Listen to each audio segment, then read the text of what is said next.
Dito naman tayo kay Mary Jane. Si Mary Jane. Ay, ang nabaliw sa pag-ibig na muntik Ay, kwento mo sa amin. ikamatay. Ano nangyari? Oh.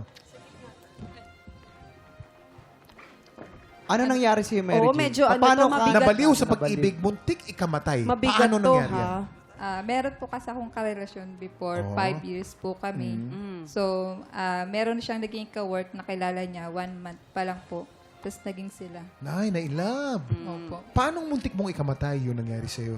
Depression Kasi siguro. That time po kasi na nahuli ko, tapos sinabi naman po niya na ititigil na niya. Ngayon, parang nagiging continuous lang po, kasi ka-work po niya yun. So, ang ano po, nung time din na po kasi na yun, mini-message ko siya. Andun po siya sa bahay mismo nung babae. Opo. Naku. Opo. Parang nagba-block, nag-ano na po ako nun eh. Hindi ko na po na Paano mo siya nahuli na nandun siya sa bahay ng babae? Sa True Messenger. Ay, yung ano po. Messages, oo. Sinabi po niya. Sinabi mismo. niya. Ay, Opo. namin niya sa'yo. Are Opo, you ina- married to Hindi him? po. You're not married to him. Anong Sa nangyari? tapos? Tapos yun, ayaw niya po kong puntahan. Nasa gilid po kasi ako ng highway nun. Parang gusto ko na rin tumawid talaga nung time na yun. Papasagasa ka.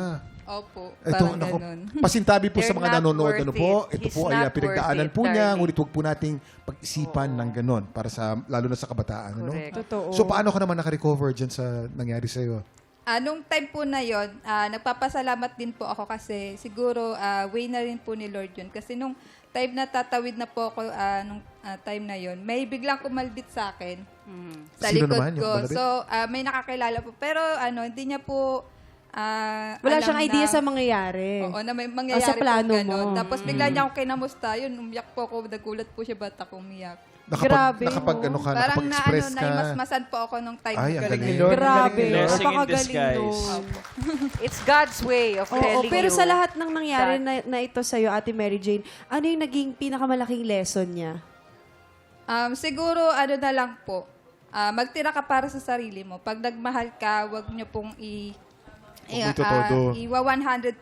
Basically, Totoo yan. Because everything will follow. yeah. Seek first the kingdom of God and His Amen. righteousness and all else will follow. Yes. Pero Ate Yun Mary nga. Jane, ngayon naman po, kamusta ang puso mo? Okay naman po, masaya na po ako. Masaya na si Ate Mary Jane. Yun ang rason. Yun ang rason. Yes. Good job.